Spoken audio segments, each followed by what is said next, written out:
जो एक नई अपडेट आई है हेरा फेरी 3 के ऊपर, तो उस पे मैं बात करूँगा आज।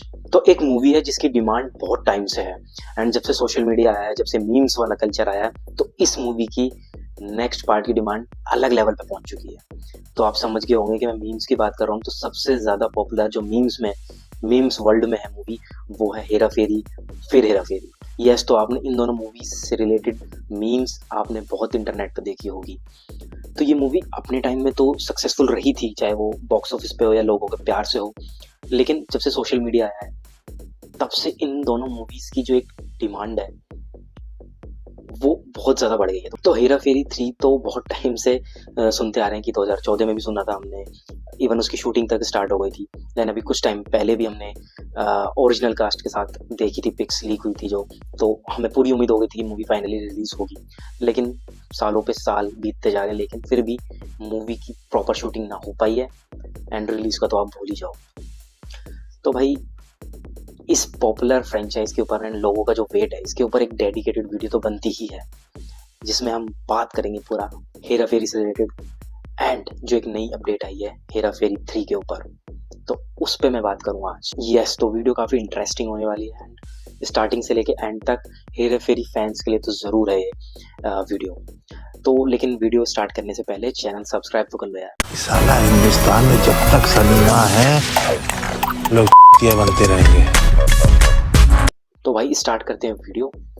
तो भाई हेरा फेरी की जो शुरुआत हुई 2000 के आसपास, जब अक्षय कुमार जो मेन लीड है मूवी के, वो मोस्टली सीरियस मूवी कर रहे थे, या उनकी जो 99 की मूवीज थी मोस्टली फ्लॉप हो रही थी, तो कुछ वो अलग अलग ट्राई कर रहे थे। इवन 2000 में उनकी मूवी आई थी संघर्ष, तो वो उनकी काफ़ी हटके मूवी थी, उसमें एक्टिंग का ही दम उन्होंने दिखाया था, वो मूवी लोगों ने पसंद भी करी थी। तो वैसे ही उन्होंने कॉमेडी मूवीज उससे पहले ज़्यादा खास नहीं करी थी, हालांकि उनका जो कैलिबर था कॉमेडी करने का वो हमने मिस्टर मिसेस खिलाड़ी में देखा था। तो वही चीज़ पकड़ी प्रियदर्शन साहब ने, प्रियदर्शन लेजेंड जो हम कहते हैं कॉमेडी में, क्योंकि उन्होंने भर भर के कॉमेडी मूवीज़ बनाई हैं। हालांकि वो मलयालम डायरेक्टर है, लेकिन जितनी भी उन्होंने हिंदी में बनाई हैं सारी ऑलमोस्ट पॉपुलर हैं। चाहे वो आप चुप चुप के देख लो, चाहे वो आप गरम मसाला देख लो, चाहे आप भूल भुलैया देख लो ओरिजिनल वाली, चाहे आप हेरा फेरी देख लो, चाहे आप हंगामा देख लो, तो एक से एक कल्ट मूवी उन्होंने दी है। इवन खट्टा मीठा एंड दे दनादन, तो एक से एक कल्ट मूवी उन्होंने दे रखी है। तो उन्होंने सोचा क्यों ना एक मलयालम मूवी थी जो उन्होंने देखी थी रामजी राव स्पीकिंग, उसकी एक रीमेक करी जाए हिंदी में। यस, तो जो ओरिजिनल मूवी थी वो थी रामजी राव स्पीकिंग, जो कि करीबन 10-11 साल पहले आई थी हेरा फेरी बनने से पहले। यस, तो 1989 में रामजी राव स्पीकिंग मूवी आई थी, तो उसी का रीमेक सोचा उन्होंने हिंदी में। बता दो, वैसे तो मलयालम मूवी की बहुत ही रीमेक उन्होंने करी है हिंदी में एंड काफ़ी अपनी मूवी की ही उन्होंने रीमेक्स करी है हिंदी में। खैर, तो मूवी की स्क्रिप्ट वहाँ से उठाई गई, हालांकि उसको बहुत हिंदी ऑडियंस के हिसाब से, नॉर्थ पब्लिक के हिसाब से उसको चेंज करा गया, स्क्रिप्ट को अपडेट करा गया। एंड इवन जो नीरज वोरा साहब थे, आपने देखा ही होगा उनको, आप काफ़ी पॉपुलर एक्टर भी हैं वो एंड डायरेक्टर और डायलॉग राइटर वो हैं। तो उन्होंने स्क्रीन प्ले हिंदी में उस मूवी का लिखा, डायलॉग्स लिखे हेरा फेरी के लिए एंड डायरेक्ट करा प्रियदर्शन ने। तो मूवी रिलीज हुई 2000 में ही एंड मूवी की कास्ट आपको पता ही है, अक्षय कुमार, परेश रावल एंड सुनील शेट्टी। बता दूं कि बाबू राव वाला जो कैरेक्टर था परेश रावल ने जो करा, वो पहले कादर खान साहब को हुआ, तो अगेन वो भी एक लेजेंड है एक्टिंग में। तो अगर वो भी मूवी को करते, इस कैरेक्टर को करते, तब भी मजा आता। तो मूवी 2000 में रिलीज हुई एंड बजट अराउंड 7.5 करोड़ था, लेकिन फिर भी मूवी ने वर्ल्ड वाइड करीबन 22 करोड़ के आसपास कमाया, इंडिया में ही खाली 12.5 करोड़ के आसपास कमाया। तो दैट्स वाई मूवी एवरेज रही बॉक्स ऑफिस पे, क्योंकि उस टाइम पे 1 करोड़ टिकट तो यूं ही बिक जाते थे मूवी के। तो उस टाइम पे हेरा फेरी के सिर्फ 83 लाख के आसपास ही टिकट बिक पाए, तो 1 करोड़ वाला जो मार्क था उस टाइम पे वो नहीं कर पाई। आजकल तो मूवी को 80 लाख पे, 85 लाख पे ही हिट का टैग मिल जाता, लेकिन उस टाइम पे क्योंकि OTT नहीं था, बाकी चीज़ें नहीं थी, तो थिएटर गोइंग ऑडियंस बहुत ज़्यादा थी।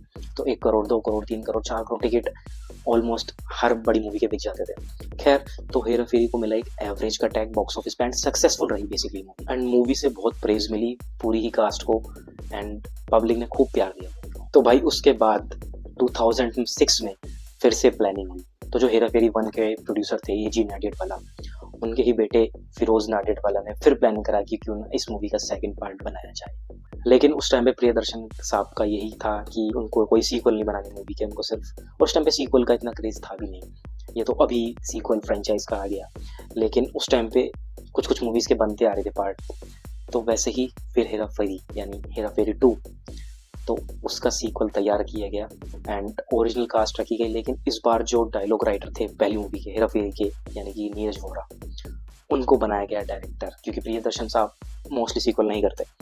तो उन्होंने जिम्मा लिया मूवी को डायरेक्ट करने का एंड राइटिंग स्क्रिप्ट भी उन्होंने खुद ही लिखी। नई मूवी की पहली वाली मूवी तो रीमेक थी चलो, लेकिन दूसरी वाली उन्होंने खुद ही राइट करी। एंड जो उसमें लक्ष्मी चीट फंड वाला स्कैम था मूवी में, वो एक रियल लाइफ स्कैम के ऊपर ही था। तो पहली मूवी की सफलता के बाद इस बार मूवी का बजट डबल कर दिया गया, यानी कि करीबन 18 करोड़ में फिर हेरा फेरी बनी 2006 में एंड रिलीज हुई। एंड मूवी ने करीबन 70 करोड़ वर्ल्ड वाइड का कलेक्शन किया, यानी इंडिया में ही सिर्फ 40 करोड़ के आसपास कलेक्शन उसने कर लिया था। एंड बात करूँ टिकट कितने बिके, तो फर्स्ट तो मैंने आपको बताया था 83 लाख के आसपास बिके थे, लेकिन इस बार टिकट भी बढ़ गए, यानी करीबन 1 करोड़ 15 लाख, तो 1 करोड़ का मार्क फुटफॉल्स में पार हुआ उस मूवी का, जिसकी वजह से मूवी को मिला सुपरहिट का टैग बॉक्स ऑफिस पे। तो हालांकि फिर हेरा फेरी ज्यादा फनी मानी गई, लेकिन जो एक क्लासिक वाली चीज थी जो कि हेरा फेरी में थी, वो कुछ लोगों को मिसिंग लगी। खैर ये तो सबके अलग अलग ओपिनियन होते ही हैं, लेकिन फिर भी फिर हेरा फेरी आप जानते हैं कितनी पॉपुलर है आज भी। तो भाई 2006 के बाद 8 साल बाद फिर प्रोड्यूसर को याद आया कि भाई क्यों ना फिर से पैसा छापा जाए और हेरा फेरी 3 बनाई जाए। तो हेरा फेरी 3 की स्क्रिप्ट भी लिखी गई एंड इस बार फिर से डायरेक्टर जो रहे नीरज वोरा ही रहे, जिन्होंने सेकंड मूवी बनाई थी एंड फर्स्ट मूवी के वो डायलॉग राइटर रहे थे। तो उन्होंने फिर जिम्मा लिया 3 को बनाने के लिए एंड स्क्रिप्ट लिख ली भी गई थी उस टाइम पे, बट अक्षय कुमार का कैंसिल हो गया था। या तो उनको स्क्रिप्ट पसंद नहीं आई या उनको लिया नहीं गया। तो मोस्टली तो यही था कि उनको स्क्रिप्ट पसंद नहीं आई, बट मे भी हो सकता है कि कुछ इश्यूज रहे हैं प्रोड्यूसर साहब के साथ। तो अक्षय कुमार की जगह 2 हीरो लिए गए, John Abraham and Abhishek Bachchan. And उसमें दिखाया गया कि राजू की हेरा फेरी होगी एंड इवन मूवी की एक लॉन्च भी हुई थी, तो उस पर भी एक झलक हमें दिखी थी कैरेक्टर्स की। तो मूवी बड़े स्केल पे अनाउंस हुई थी एंड मूवी की शूटिंग स्टार्ट होने के लिए बिल्कुल तैयार ही थी, बट उसके कुछ टाइम बाद जो डायरेक्टर थे नीरज वोरा, उनकी तबीयत खराब हो गई एंड वो मतलब उस हालत में नहीं थे कि वो मूवी डायरेक्ट कर पाए या कुछ भी काम कर पाए। तो दैट्स वाई मूवी की शूटिंग रुक गई थी, मूवी की शूटिंग हो ही नहीं पाई प्रॉपर तरीके से एंड 2017 में उनकी डेथ हो गई थी। तो कुछ टाइम वो कोमा में भी रहे थे नीरज वोरा साहब, लेकिन फिर 2017 में उनकी डेथ हो गई थी। तो बॉलीवुड से एक टैलेंटेड बंदा चला गया था बॉलीवुड से। लेकिन फिरोज नाडियाडवाला से पूछा गया जो कि प्रोड्यूसर थे कि क्या 3 पार्ट का क्या होगा, तो उन्होंने प्रॉमिस किया कि फिर से हेरा फेरी 3 पे काम स्टार्ट किया जाएगा नए डायरेक्टर के साथ। तो फिर से एक स्क्रिप्ट लिखी गई 2019 में, लेकिन फिर से अक्षय कुमार को स्क्रिप्ट पसंद नहीं आया, उन्होंने फिर से वो अलग हो गए इस हेरा फेरी 3 से। लेकिन क्योंकि अब ओरिजिनल कास्ट नहीं थी, तो फिर से मूवी ठंडे बस्ती में चली गई एंड फिर उसके बाद 2022 में फिर खबरें आई कि हेरा फेरी 3 बनने जा रही है एंड इसको डायरेक्ट करेंगे द लॉर्ड फरहाद समजी।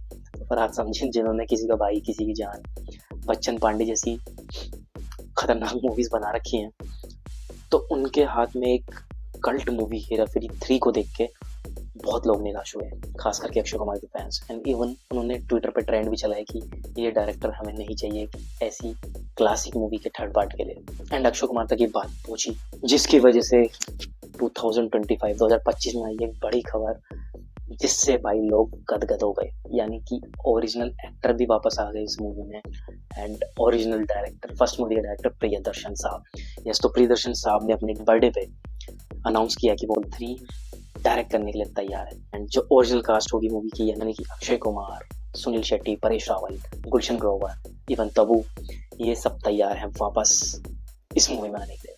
वैसे बता दूं कि ऑलरेडी अक्षय कुमार प्रियदर्शन के साथ बहुत टाइम बाद मूवी कर रहे हैं जिसका नाम है भूत बंगला, तो उसके ऊपर मैंने ऑलरेडी वीडियो बना रखी है, आप देख सकते हैं। तो वो मूवी एक सेट करेगी फिर से एक स्टैंडर्ड, क्योंकि बहुत लोगों की डिमांड थी अक्षय कुमार प्रियदर्शन के साथ फिर से मूवी करें, तो वो दोनों फिर से दिखेंगे भूत बंगला में एंड ये सिर्फ एक सीढ़ी होगी जब फाइनली आएगी हेरा फेरी 3। तो आप समझ सकते हैं अगर ये मूवी चली तो वो किस लेवल पे ओपनिंग देने वाली है। एंड उम्मीद है कि मूवी की शूटिंग 2025 के एंड में शुरू हो जाएगी एंड तब जाके मूवी फाइनली 2026 में रिलीज हो सकेगी। तो आइडिया अभी स्क्रिप्ट का तैयार है, बट अभी प्रॉपर स्क्रिप्ट स्क्रीन प्ले लिखना बाकी है। तो रूमर्स हैं कि इस बार ग्लोबल स्कैम होगा। अभी तो इंडिया में स्कैम हुआ था लक्ष्मी चीट फंड, लेकिन अब एक ग्लोबल वर्ल्ड लेवल पे एक स्कैम होगा जिसमें तीनों ये फिर से आपको हेरा फेरी करते दिखेंगे। यस, तो जो अपडेट मैं आपको बता रहा था वो यही है कि ओरिजिनल कास्ट, ओरिजिनल डायरेक्टर वापस आ चुके हैं एक कल्ट मूवी के थर्ड पार्ट के लिए। लेकिन जो एक पॉइंट अभी भी है वो है कि स्क्रिप्ट राइटर कौन होने वाला है, क्योंकि जो ओरिजिनल राइटर थे फर्स्ट और सेकंड मूवी के वो तो नहीं रहे, क्योंकि जो नीरज वोरा साहब थे उन्होंने फर्स्ट मूवी को हिंदी ऑडियंस के हिसाब से स्क्रिप्ट लिखी थी एंड सेकंड की तो उन्होंने प्रॉपर खुद ही स्क्रिप्ट लिखी थी, तो वो तो नहीं है। तो स्क्रिप्ट राइटर कौन होने वाले हैं, किसको दी जाएगी इतनी बड़ी जिम्मेदारी, तो वो देखने वाली बात होगी। लेकिन आप कमेंट सेक्शन में ज़रूर बताइएगा कि आपकी इन दोनों में से कौन सी मूवी फेवरेट है, हेरा फेरी 1 या हेरा फेरी 2। तो ये बताइएगा आप कमेंट सेक्शन में। मिलेंगे नेक्स्ट वीडियो में।